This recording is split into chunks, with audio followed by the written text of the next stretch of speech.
to seeing Heartbleat choose, which is the Jaeyoon, because the last time they played in any event, they were playing Val or Wushang. We'll just have to see how the pick ends up working out. Already at the moment, just able to get so many sidelight openings, no huge follow-ups out of it. Bamya keeps jumping out of the sidelight, and Heartbleat has yet to get a punish, but the reverse neutralite bridge, that is exactly the kind of a punish on a jump out of there that you want to see.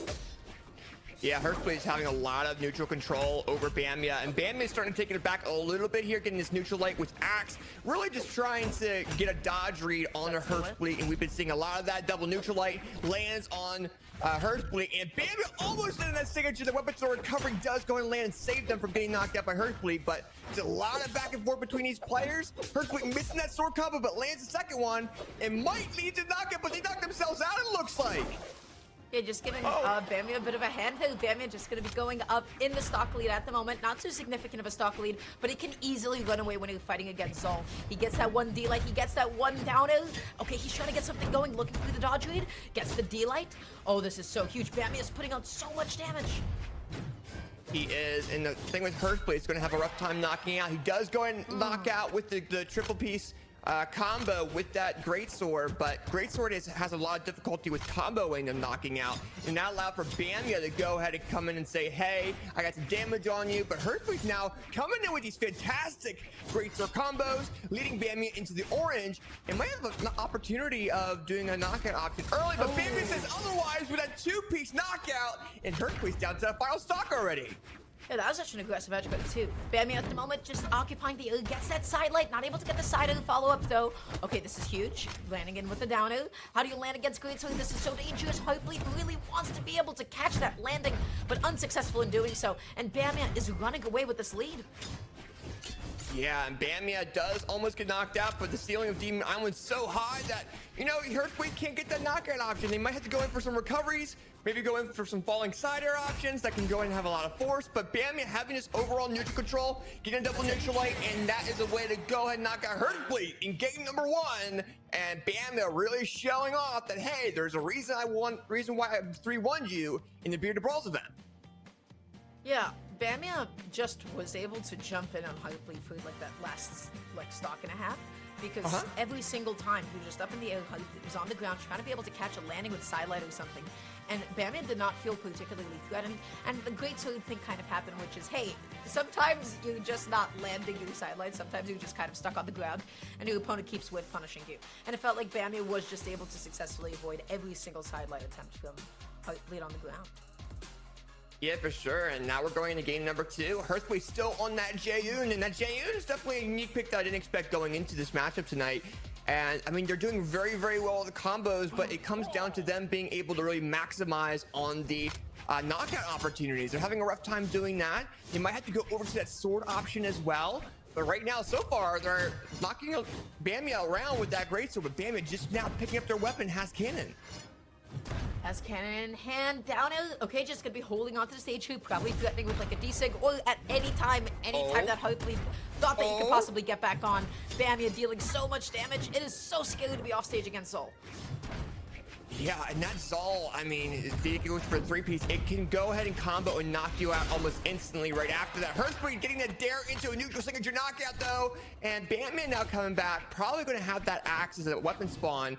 And I think now Bamya's like, you know what, I'm going to get some neutral control. I'm going to go and get this knockout option with these neutral lights, because Heartbleat keeps on going for this neutral control and attacking with these silent options. And with these silent options, they're running right into or dashing into Bamya's attacks, and it's been working. Oh my Bamya, god! Oh with my that goodness! Signature knockout, making things 2 stocks all, but he held that for so long that Heartbleat This just is what couldn't jump out Zol of it. players do. This is what Zol players do. They check the clock and they say, oh, when was the last time that he ran across the screen with a side signature? Great, now's the time. And it hits because Zol is so scary. Everybody wants to dodge out. Everybody wants to get out of there. Dodging out is like the worst option against Zol side sig, but that move just terrifies you. That's what it does to people. It terrifies you indeed, and Heartbleat just having a difficult time, and they're going back and forth now. They are able to go ahead and get that neutral control with that sword, and that GC downlight lands. Bamya gets side-aired, and now Heartbleat changing the perspective of the game. I think it really came down to that sword gameplay in that second stock, but now Heartbleat saying, you know what, let me go ahead and play some of that great sword a little bit. That way I had that sword going into the final stock. That was cute. I thought GC D-Light. That was such a nice way to be able to get Bamya further off stage. Okay, side light into the D-Light bridge. Tries to go for the neutral light follow-up. Is that going to be the stock? Yes, it will be. Bamya just cleaning it up, keeping the stock count even, wanting to hold on to the lead that they've so desperately built. Well, it's funny too, because like Heartbleat right now has been going a step ahead of Bamya, and then Bamya has been a step ahead of Heartbleat. So they keep on exchanging. They know where each other's going to land. However, right now Heartbleat has Bamya in the red already with those great sword combos, even that signature as well. Gets that two-piece, involving that neutral, and knocks him off the ceiling. Heartbleat taking that game to their name, saying, you know what, I want this one-on-one, and that my Jaeyoon greatsword has a lot of potential, and we just saw that going in that game. And now we're going into third game back on Demon Island, but even though Demon Island had that high ceiling there, Dara, that they knocked out off that ceiling. Yeah, look at the sheer amount of force that each of them have. Okay, like Jaeyoon, Jaeyoon is at 7. Zol, I believe, is at 8. It's stocks are still going to be set flag no matter what. I do love the adjustment from Heartbleat in that last game. Specifically just to like mixing up some signatures after hitting a side light, and that was the best possible option to keep punishing Bamya dodging. And now it is up to Bamya. How will I continue to mix up my defensive options? This time around, Heartbleat opting to play on the sword, and it's working out super well. Yeah, and right now, I mean, we're kind of seeing these guys go back and forth. Bamya now having that edge control. Heartbleat using all their options. Bamya taking advantage of that neutral light, and Heartbleat's unable to come back.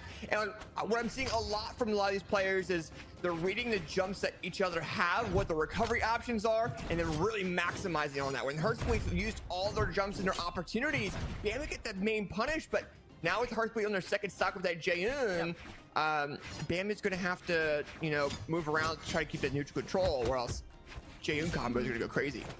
Nice dodge up out of the D-Light bridge. Okay, Bamya just looking for a nice way to be able to land. Heartbleat not able to actually connect that side light. Axe on hand, you get the down air, you undo shot with the side light, so that is going to be a big punish on Heartbleat's end.